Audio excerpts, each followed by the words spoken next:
Tomé la decisión un miércoles por la noche, solo, sentado en el borde de mi cama, mirando un número de teléfono que mi prima me había enviado hace más de 3 semanas y que yo no había podido ni guardar ni borrar. Lo había dejado ahí, flotando en el chat, como si guardarlo lo hiciera real y borrarlo lo hiciera definitivo. Esa noche lo guardé y al día siguiente, antes de que pudiera arrepentirme, le escribí un mensaje que decía: soy yo, mi prima me dio tu número. Si todavía quieres hablar, dime cuándo y dónde. 3 minutos después respondió: antes de describirte cómo fue ese encuentro, necesito contarte algo que no he mencionado antes, algo que pasó en paralelo a todo esto, algo que empezó casi sin que me diera cuenta y que, de alguna manera, fue lo que me dio el valor para tomar esa decisión un miércoles por la noche. 3 meses antes de recibir el mensaje de mi prima sobre el hospital, conocí a alguien en el restaurante donde trabajaba. No era cliente, era compañera de trabajo. Se llama Lucía, llevaba 4 años en España y tenía esa manera de moverse por el mundo que tienen las personas que han aprendido a construir su propio suelo donde sea que estén. Al principio, solo éramos compañeros. Luego empezamos a hablar durante los turnos, a compartir el camino de vuelta a casa. Y sin que ninguno de los dos lo planeara, se fue convirtiendo en la persona con quien hablaba de todo, incluyendo la historia con mi familia, incluyendo la historia sobre mi padre. Fue Lucía quien, una noche mientras le contaba todo lo del café con mi prima, me hizo la pregunta que nadie más se había atrevido a hacerme. ¿Y tú qué quieres realmente? No lo que crees que deberías querer, no lo que sería más fácil. ¿Tú qué quieres? Le dije que no lo sabía. Ella me respondió algo que se quedó conmigo. Cuando alguien dice que no sabe si quiere algo, generalmente sí sabe. Solo tiene miedo de quererlo. Esa conversación fue la que me hizo guardar el número ese miércoles. Y fue Lucía quien, cuando le dije que había enviado el mensaje, se quedó callada un segundo y luego dijo: ¿quieres que vaya contigo? No lo había pensado. No había imaginado siquiera que ese reencuentro pudiera ser algo que no enfrentara solo. Pero cuando ella lo propuso, sentí algo que no esperaba. Alivio, un alivio tan grande y tan inmediato que me dijo más sobre cómo me sentía realmente que cualquier cosa que hubiera pensado en esas 3 semanas. Mi padre había propuesto vernos en una ciudad a 2 horas en tren, un sitio neutral, me dijo, donde ninguno de los dos estuviera en su propio territorio. Eso me pareció bien. Lo que no me pareció tan bien fue lo que pasó la noche anterior al encuentro. Lucía y yo estábamos cenando en casa cuando recibí un mensaje de mi tía.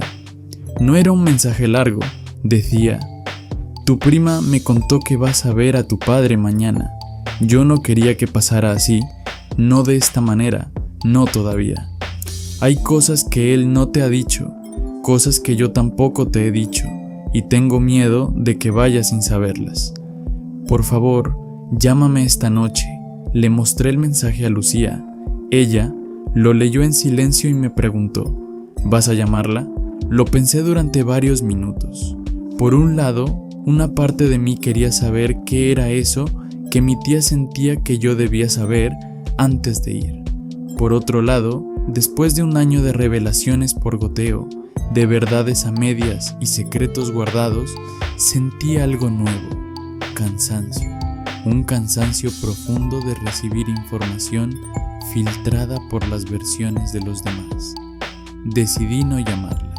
Decidí que, esta vez, quería escuchar directamente la versión de mi padre. Llegamos a la ciudad a mediodía. Mi padre había propuesto un bar pequeño cerca de la estación. Cuando entramos, lo vi de inmediato. Estaba sentado al fondo, de espaldas parcialmente a la puerta, con una taza de café entre las manos.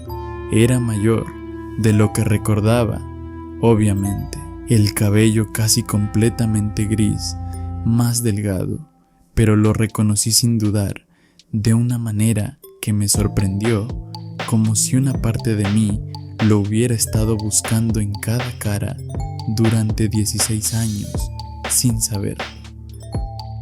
Me vio entrar, se levantó despacio. Hubo un momento, tal vez de 3 o 4 segundos, en el que ninguno de los dos se movió. Luego él dio un paso hacia adelante y yo no retrocedí. No hubo abrazo inmediato, no hubo llanto dramático. Nos dimos la mano como dos personas que se conocen, pero no saben todavía en qué términos están. Luego miró a Lucía, que estaba a mi lado, y yo la presenté simplemente como: ella es Lucía, es lo importante para mí. Nos sentamos los tres y entonces él dijo algo que no esperaba que fuera lo primero.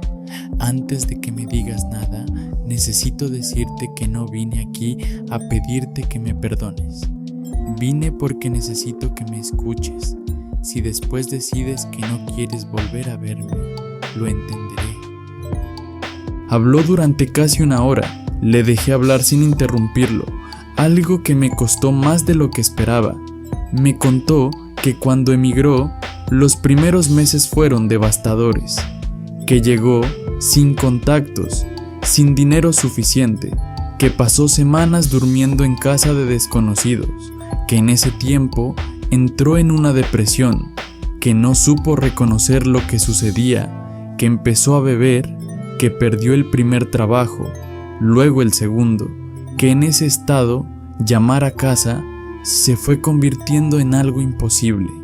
Primero porque no tenía noticias buenas que dar, luego porque la vergüenza era demasiado grande y finalmente porque el silencio había durado tanto que ya no sabía cómo romperlo. Me dijo que mi tía fue la única persona que supo toda la verdad durante esos años, que ella lo ayudó económicamente en los peores momentos, que lo protegió y que esa misma protección se fue convirtiendo en la razón por la que mi madre nunca supo dónde estaba, y yo tampoco. Cuando terminó, hubo un silencio largo. Lucía, a mi lado, no dijo nada, y yo le hice la única pregunta que importaba. ¿En algún momento de estos 16 años pensaste en mí?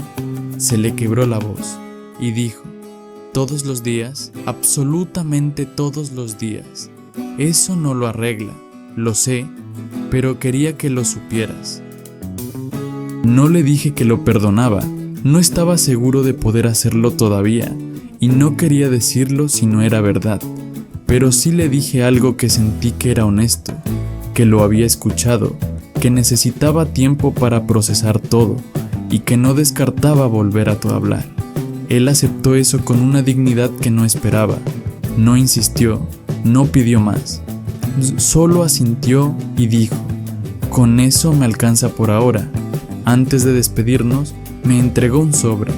Me dijo que dentro había algo que quería que tuviera, que no era dinero ni documentos, que era algo personal y que lo abriera cuando estuviera listo, no antes.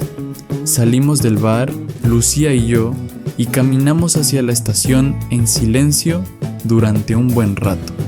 Ella tomó mi mano en algún momento del camino sin decir nada. Ese gesto valió más que cualquier palabra.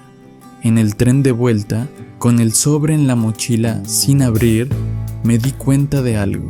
Había llegado a España hace casi un año sin nada, creyendo que la familia era lo que me estaba esperando del otro lado.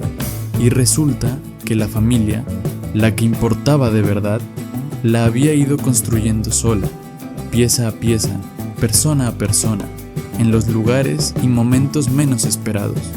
Lucía era parte de esa familia, mi amigo con el sofá también, y tal vez, con el tiempo y mucha honestidad, mi padre podría serlo también. A veces buscamos durante años respuestas que creemos que nos van a cerrar heridas, y cuando finalmente las obtenemos, descubrimos que no cierran nada de golpe, sino que simplemente nos dan algo distinto con lo que trabajar, una comprensión diferente, un mapa nuevo de algo que creíamos conocer. Todavía no he abierto ese sobre, no sé cuándo voy a estar listo, pero sí sé que hay una persona que va a estar a mi lado cuando lo haga, y eso, hace un año, era algo que no tenía. ¿Tú habrías ido a ese encuentro? ¿Y habrías llevado a alguien contigo? ¿O crees que hay cosas que uno tiene que enfrentar solo? Cuéntame en los comentarios. Y si quieres saber qué hay dentro de ese sobre y qué pasó después entre Lucía y yo, no olvides suscribirte porque la siguiente parte de esta historia va en una dirección que ninguno de los dos esperábamos.